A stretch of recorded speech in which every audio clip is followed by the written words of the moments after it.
Ilhan Omar should be sent out of our country. She should not be allowed. Federal scrutiny surrounding Minnesota's largest fraud scandal has entered a new and far more politically sensitive phase. What began as a sweeping investigation into pandemic-era welfare fraud has now widened into a financial and enforcement review touching the household of one of the state's most prominent political figures. At the center of the new attention is Representative Ilhan Omar's husband, following the discovery of a dramatic and unexplained surge in family wealth that coincided almost perfectly with the explosion of the Feeding Our Future fraud case. According to financial disclosure filings reviewed by investigators, the Omar household experienced a staggering increase in reported net worth over a single year. Estimates suggest their wealth climbed from near zero to a range between $6 million and as much as $30 million in roughly 12 months. That growth represents an increase of approximately 3,500%, a figure so extreme that it immediately triggered deeper examination by federal authorities already embedded in Minnesota.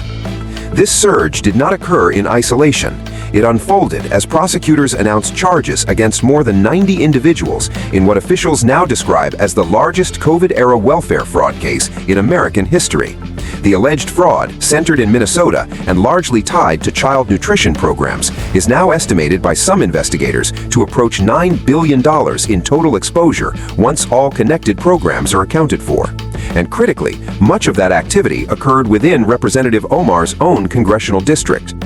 Federal agencies involved include the FBI and U.S. Immigration and Customs Enforcement, both of which have expanded investigative teams assigned to follow financial trails, corporate filings, and prior complaints linked to businesses associated with Omar's husband. While neither Omar nor her spouse has been charged with any crime, investigators have made clear that the timing of the wealth increase and its scale cannot be dismissed as coincidence. According to public disclosures, just 2 years earlier, the couple reported assets capped at roughly $158,000. That figure alone makes the subsequent leap into multi-million-dollar territory extraordinary. When investigators see numbers move that fast, particularly during the peak years of a massive fraud operation, their focus shifts from identifying perpetrators to identifying beneficiaries. Minnesota's crisis did not emerge from a minor accounting error or a single rogue nonprofit. It grew out of emergency pandemic programs that were hastily expanded when Congress loosened oversight requirements to address food insecurity during COVID-19. One of the most significant of those expansions involved changes to federal meal reimbursement programs, including legislative adjustments tied to what became known as the Meals Act.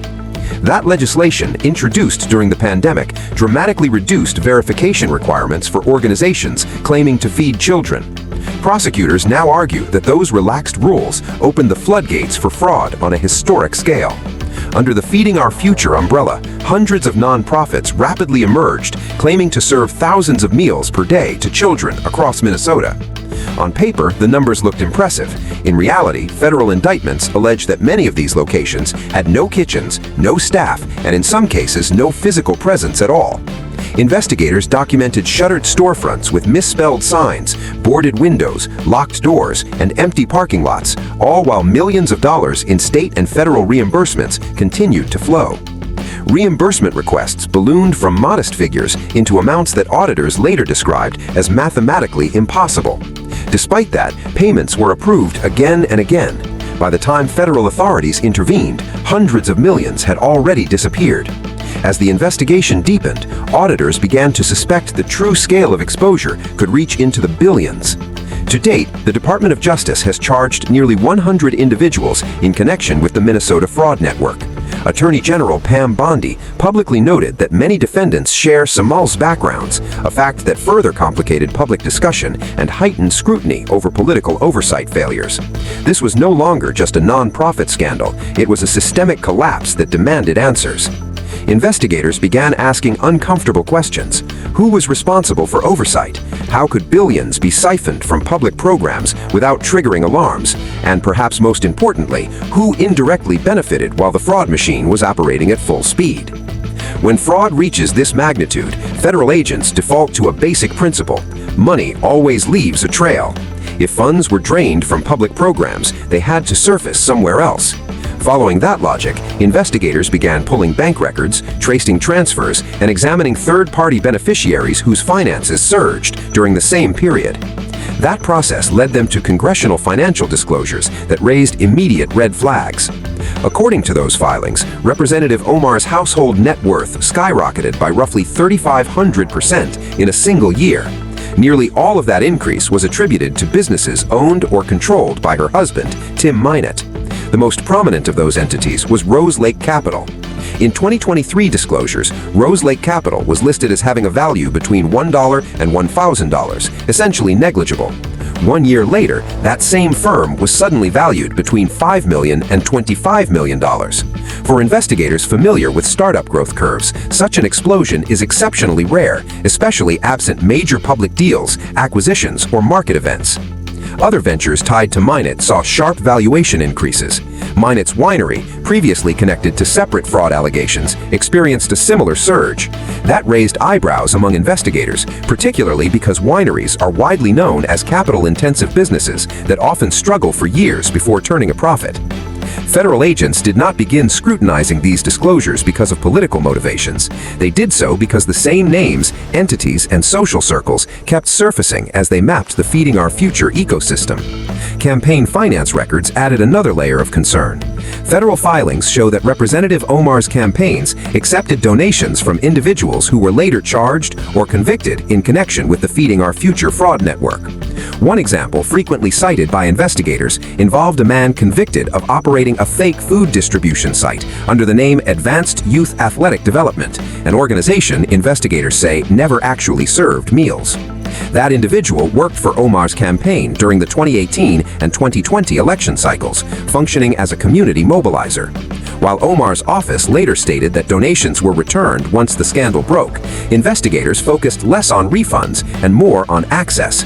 How frequently did individuals tied to fraudulent operations gain proximity to political power? Then there were the physical locations. One of the most prominent businesses tied to the fraud case was Safari Restaurant in South Minneapolis.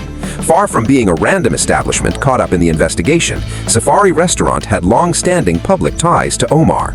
It hosted political events, including her 2018 election celebration. She also filmed promotional content inside the restaurant while the alleged fraud was ongoing. Federal prosecutors have emphasized that the Feeding Our Future scheme was network-based rather than isolated. The same individuals appeared across multiple nonprofits, restaurants, shell companies, and political activities, often playing different roles in different layers of the operation. That overlap mattered.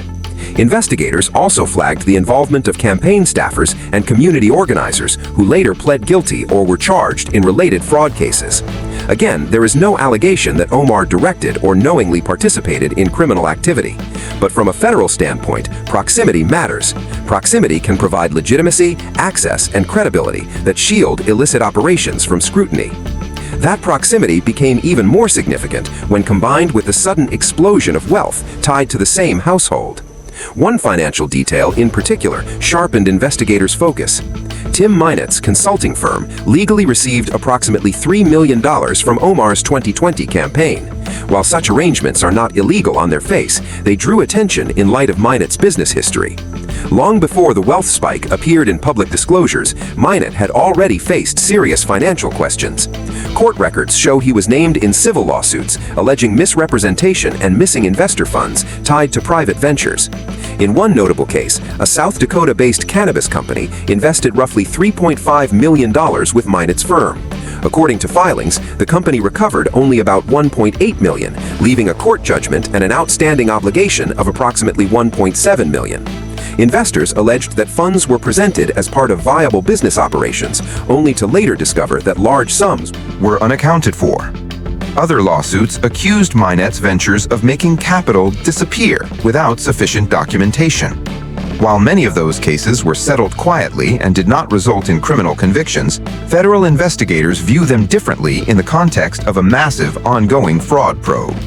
Old allegations that once seemed like background noise suddenly become relevant when layered atop unexplained wealth growth and overlapping political networks. Context matters. Patterns matter. Then came a move that investigators found particularly telling. As federal prosecutors rolled out new indictments in the Minnesota fraud case, Rose Lake Capital quietly removed all leadership information from its public-facing materials. Executive bios, advisory boards, and named affiliations vanished from the firm's website without explanation. Those names were not insignificant. They included politically connected figures with deep ties to Democratic Party infrastructure, individuals whose presence had previously lent the firm institutional credibility. Their sudden disappearance occurred within weeks of fresh indictments tied to Somali-linked fraud networks in Minnesota and growing scrutiny of Omar's financial disclosures. From an enforcement perspective, such timing rarely reads as coincidence.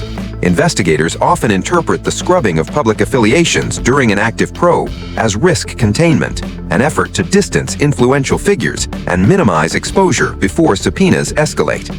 If nothing is wrong, investigators reason, there is little incentive to erase resumes that once served as marketing assets. This move did not ease federal concern, it intensified it. As financial scrutiny deepened, the case expanded beyond money. Immigration enforcement entered the picture after former President Donald Trump publicly revived long-standing allegations that Representative Omar committed immigration fraud by marrying her brother, claims she has consistently denied and that had largely faded from public focus. This time, however, the allegations surfaced in a dramatically different environment. According to statements from Tom Homan, federal authorities were instructed to review Omar's immigration records as part of a broader enforcement initiative tied to fraud, compliance, and national security screening. Homan confirmed that Homeland Security investigations specialists reviewed the file and determined it warranted further examination. That review reportedly includes marriage records, immigration filings, and related documentation. While statute of limitations issues may apply, federal officials emphasized that a review does not require prior charges, only federal interest. At the same time, the FBI expanded its footprint in Minnesota, reallocating resources to trace financial flows linked to the Feeding Our Future case, a probe now estimated by some officials to approach $9 billion when related programs are included. When asked about the renewed allegations, Omar dismissed them, stating she did not know what investigators would be looking for and insisting they would find nothing. She characterized the renewed focus as politically motivated. But by that point, the investigation had moved beyond politics. It had entered a phase where financial crimes, immigration compliance, and political exposure intersect. And once multiple federal agencies begin sharing findings, cases tend to accelerate rather than fade. For investigators, the central risk is no longer a single allegation, it is convergence. What happens if financial records, political proximity, and immigration reviews all point in the same direction? And who else becomes exposed if they do? At this stage, federal authorities are not making public conclusions. They are gathering data, issuing subpoenas, tracing assets, and reconstructing timelines. That process takes time. But history shows that when investigations reach this depth, outcomes often reshape institutions. Minnesota has already been shaken by the scale of its welfare fraud scandal. What comes next could determine whether the fallout remains localized or expands into a reckoning with political oversight at the highest levels. For now, the questions remain unanswered, but the investigations continue. And as federal agencies follow the money, the records, and the connections, the direction of the case may soon become impossible to ignore. Hit like to push this story further. Subscribe to Culture and Currents. We follow the money, the power, and the consequences.